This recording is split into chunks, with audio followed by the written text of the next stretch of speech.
Welcome back to Brands Hatch and Lotus on track, where we are in the midst of a very insane race from the Lotus Cup UK, currently under safety car because of the incident involving Adrian Lexter, who we saw to the side of the road. We've also got into the pit lane for his mandatory pit stop Andrew Bentley as the lights are out on the safety car and the race about to get underway here. Of course, Lotus Cup UK has the mandatory pit stop is served pretty much midway through the race, so all of these cars must come in during the race and have their pit stop. But for the moment, though, it's Adrian Hall who leads the way from Jamie Stanley. Stanley, who mid-race will hand over to Glenn Sherwood. Then up in third at the moment is Rob Fenn from 39th on the grid. He passes over to Adam Wilcox midway through proceedings. And then in fourth, first of the 211s, is Steve Train. It's Adrian Hall who leads the way and leads it reasonably comfortably here, or at least he has done, as Jamie Stanley slithers wide at Graham Hill Bend, and that's the opening that Rob Fenn needs to gain the place.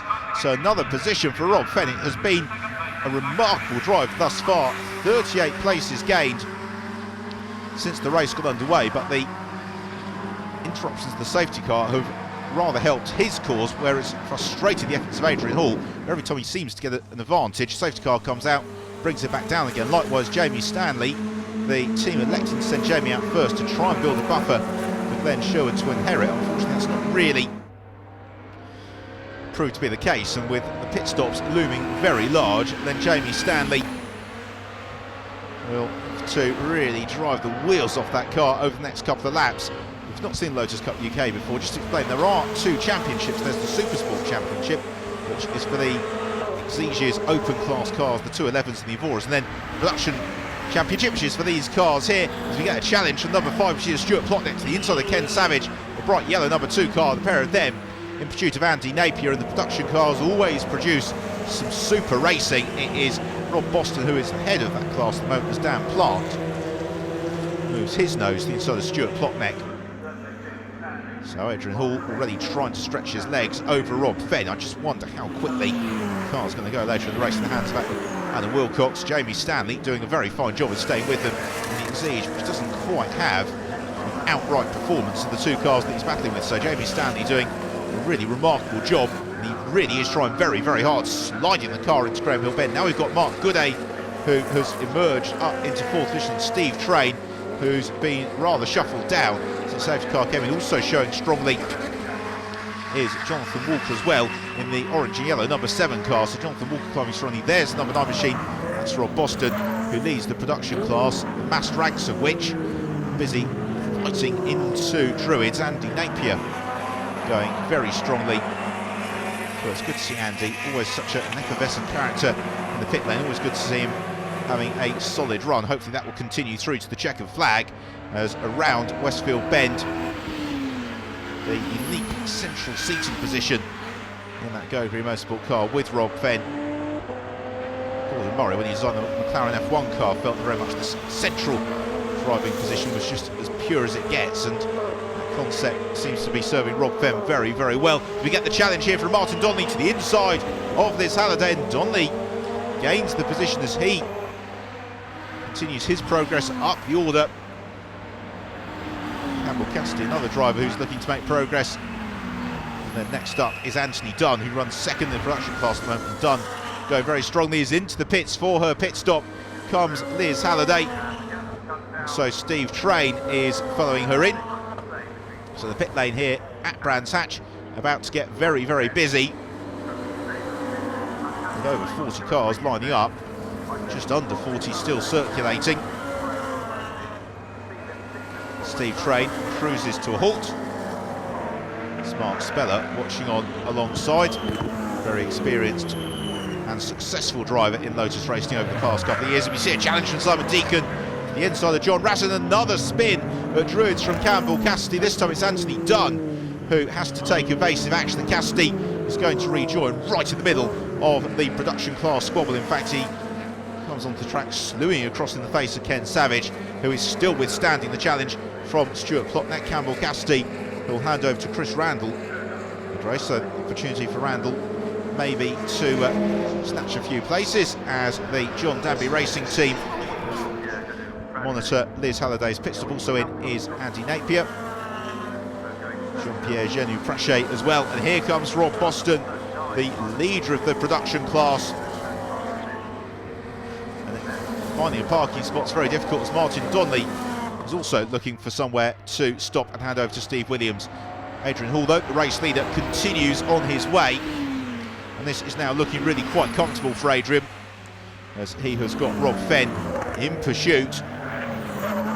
Cassidy has got Ken Savage all over his tail, and that is not going to make life too easy for Campbell.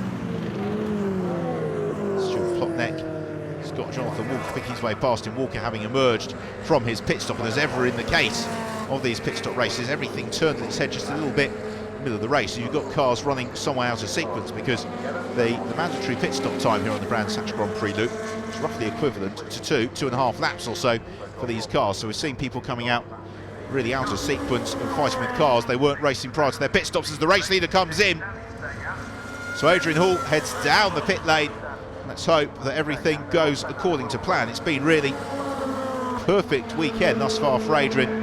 He put the car in pole position and he's leading the race as Warren Scott clambers back in, having had his pit stop, and Rob Boston fires up and rejoins the action as well. So Boston rejoins, and I think when all is said and done, everything shakes out, he should still be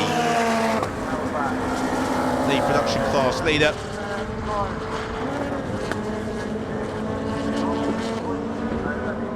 Campbell Cassidy then in to pass over to Chris Randall.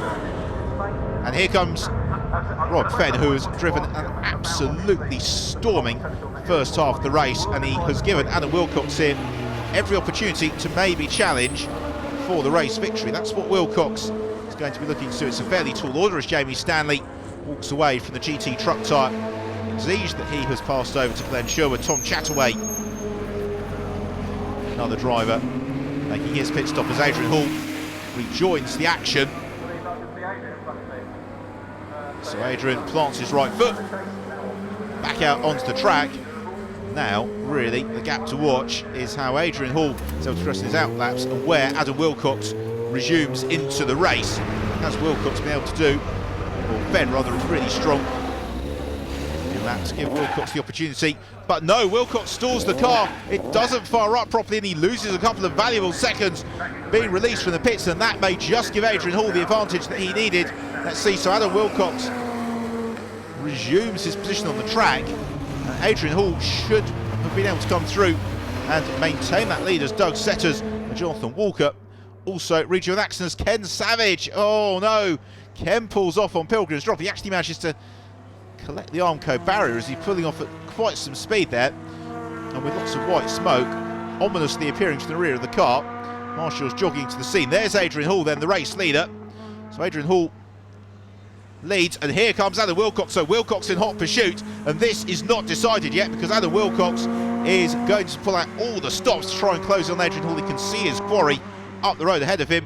So we've got a spin from Simon Dowker, who rejoins. So Dowker has had a bit of an adventure at Westfield. It's caught one or two of them out over the course of this race, and he rejoins, in fact, right in front of the lead for Adrian Hall, and that is going to be frustrating for Hall as he tries to pick away around Dowker, who finally sees him, moves back to the racing line. Adrian Hall may have lost a valuable second or two there to Adam Wilcox. As the pair of them complete another lap. Now let's have a look at what went wrong for Simon Dowker. Enters the corner going backwards, and thereafter it's really all about keeping the car out of the barriers. He does that, finds first gear, and rejoins the race. It was actually a very good save after what was quite a big lose. Running in third position and the first of the 211s is Mark Gooday. And Gooday has really judged this race absolutely to perfection. He has waited for the moments where he could make those overtaking manoeuvres and has then steadily picked his way up the order. So he runs in third. It's Liz Halliday who's in fourth. As you can see, Liz nowhere in sight. That means that provided everything holds together, Mark should be pretty well set here to score a podium finish. He arrives into the left-hander at Graham Hill Bend. Heads through a left-hander as Rob Boston, as we thought, leads the production class. He is right there, though, on the tail of Doug Setters. Doug showing very strongly this weekend. Good to see, and he's actually done the whole race on his own. He normally shares with Chris, but Chris unable to race this weekend, and so Doug going the whole duration, although Rob Boston giving a lot of hassle as lights flashing. Liz Halliday powers past Charlotte Burridge as she attempts to close in on Mark Gooday. I feel that's going to be a rather forlorn chase. She's also got Tom Chataway not too far back. There's Chataway in the white to 11. As Burridge takes evasive action almost onto the grass. Halliday deciding to opt for the permanently flashing lights just to warn any cars that she comes onto the tail of that she's looking to pick her way through as quickly as possible. Still this fight goes on between Doug Setters and Rob Fenn. They're fighting over 10th and 11th place. It would really be, given the size of the field, if Rob Boston could get himself into the top 10 production class, that would be a great drive. Here comes Andy Napier, who has shown very strongly thus far today. Although there's a sound of some tyres and gravel. Oh, when Andy Napier's locked up and gone into the gravel trap. And just as we were saying, he's been going very well. He goes off and it prompts the red flag with the car in exposed position at Stirling's. And that has given an early finish and a very unfortunate premature finish. So it's been an excellent race from the Lotus Cup UK. It means that Adrian Hall has claimed victory. So let's take a look at the Supersport classification with victory for Adrian Hall. From second place, Rob Fenn and Adam Wilcox. And third, Mark Gooday from Liz Halliday. Tom Chataway, Jonathan Walker, another driver, has come up very strongly from the back of the field. In the production class, it's Rob Boston who wins it from an excellent second for Dan Plant. Stuart Klopneck in third, and then Chirac and Anthony Dunn in fourth from Andrew Wright in fifth. Well, after the hard work of the racing, time for, first of all, the production drivers to celebrate on the podium. It's been a weekend of champagne for Rob Boston, and then for Adrian Hall, what a drive from Rob Fenn and Adam Wilcox. Drama throughout.